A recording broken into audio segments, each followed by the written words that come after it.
अगला चरण निर्विचिकित्सा।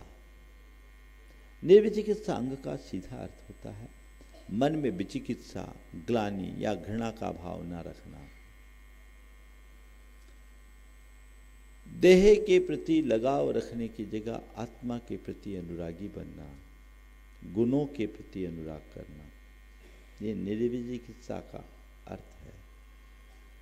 व्यक्तिगत जीवन में मन को द्वेष, दर्प, दंभ, घृणा, मात्सर्य से मुक्त रखना, क्योंकि ये ऐसी दुर्बलताएं हैं जो हमारे व्यक्तिगत जीवन को विकृत बना देते हैं, जिनसे हमारी भावों में विकृति आती है और हमारा जीवन बिगड़ जाता है।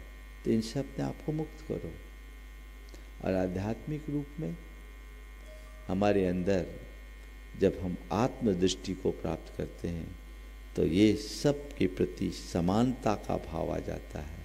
द्वेष और दुर्भावनाएं कभी प्रकट नहीं हो पाती और केवल हमें आत्मसत्ता का आभास होने से गुणों के प्रति अनुराग प्रकट हो जाता है।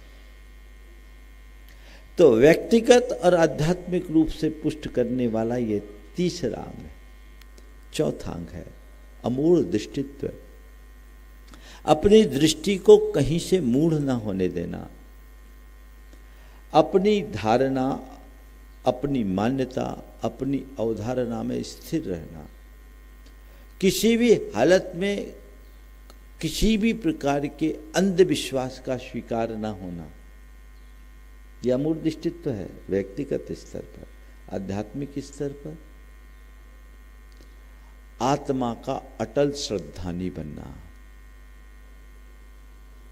अटल श्रद्धा हो जाना। तो ये चार अंग वैयक्तिक और आध्यात्मिक जीवन को पुष्ट करते हैं। एक धर्मी के जीवन के लिए जरूरी है। लेकिन जिस बात को आज मैं यहाँ आप सबके बीच रखना चाह रहा हूँ, बात के चार अंगों से उसका बड़ा गहरा संबंध है। उपगुहन, स्थितिकरण, वात्सल्य और प्रभावना। ये चारों अंग ऐसे हैं जो हमारे व्यवहारिक और सामाजिक धर्म को रेखांकित करते हैं। व्यवहारिक जीवन में हमें लोगों के गुणों का अनुरागी बनना चाहिए, दोषों को ढकने की चेष्टा करनी चाहिए। उपगुहन अंग कहता है कि यदि किसी धर्मी के द्वारा कोई गलती हो जाए तो उस गलती को सुधारने की कोशिश करो, गलती को फैलाओ मत, गलती का प्रचार मत करो, उसे वहीं के वहीं नियंत्रित करने की कोशिश करो, ताकि मार्ग की निंदा रुके। मैं कई बार सोचता हूं, हमें क्या मतलब है दूसरे से? दूसरा गलती करे, अच्छा करे, हम क्यों उसके झांकें? दूसरों का स्थितिकरण हमें क्या लेना देना? दूसरों से हमें ज़्यादा प्रेम मोहब्बत रखने की क्या ज़रूरत है? और हम दूसरों के लिए धर्म का प्रचार प्रसार क्यों करें? धर्म तो मेरी व्यक्तिगत साधना है, व्यक्तिगत स्तर पर मैं अपना धर्म करूं। हमें तो यही सिखाया, अपना लोटा छानो, है ना? जो व्यक्ति धर्म को ठीक तरीके से नहीं समझता वो ऐसा कह सकता है, लेकिन जिसने धर्म को समझा है वो उसके मुख से ऐसी बात कभी नहीं निकलेगी, क्योंकि वो जानता है कि धर्म भले व्यक्तिगत साधना है, लेकिन सामाजिक संरक्षण के अभाव में धर्म पल नहीं सकता। धर्म और समाज दोनों एक दूसरे के पूरक हैं। धर्म समाज को अनुशासित करता है तो समाज धर्म को संरक्षित करता है। समाज पर धर्म का अनुशासन और धर्म को समाज का संरक्षण दोनों जरूरी है। और इसी बात को आचार्य समंत भट्ट महाराज ने बड़े स्पष्ट शब्दों में यूं परिभाषित किया है, न धर्मो धार्मिकैर बिना। धर्मात्मा के बिना धर्म नहीं टिक सकता। धर्म तभी टिकेगा जब धर्मात्मा होंगे। तो धर्मात्मा के अभाव में धर्म नहीं टिक सकता।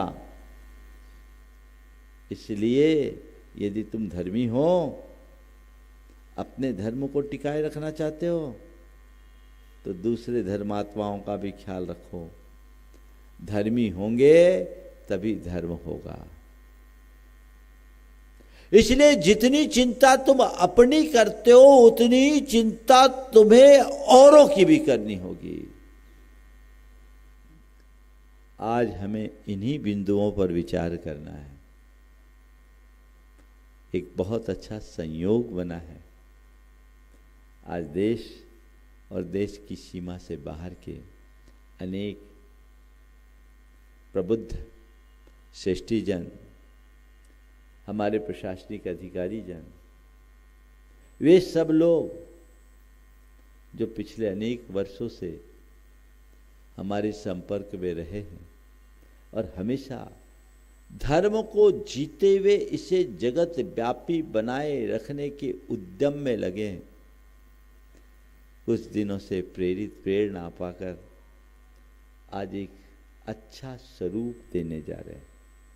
मुझे बहुत प्रसन्नता है कि आज जैन इन्फिनिटी, जिसका मूल मंत्र है कॉपरेशन, कोलैबोरेशन, कोऑर्डिनेशन और कॉम्पैशन, ये हमारे जीवन का मूल मंत्र है। कुछ दिन पूर्व मैंने एक संदेश दिया था, जैन बनाओ, जैन बढ़ाओ, जैन बचाओ और जैन बसाओ। आज उसी लक्ष्य को सामने रखकर एक गंभीर चिंतन, मंथन और विचार विमर्श के लिए आप सब लोग यहाँ एकत्रित हुए। पूरे दिन आज मंथन चलेगा, कल भी होगा, और मुझे पूरा भरोसा है इससे एक अच्छा नवनीत निकलेगा। वह नवनीत जो पूरे समाज की सेहत को अच्छा। जय जिनेंद्र। अगर आपको मेरी वीडियो अच्छी लगती है तो प्लीज़ मेरे चैनल को लाइक करें, शेयर करें और सब्सक्राइब करें। Thank you.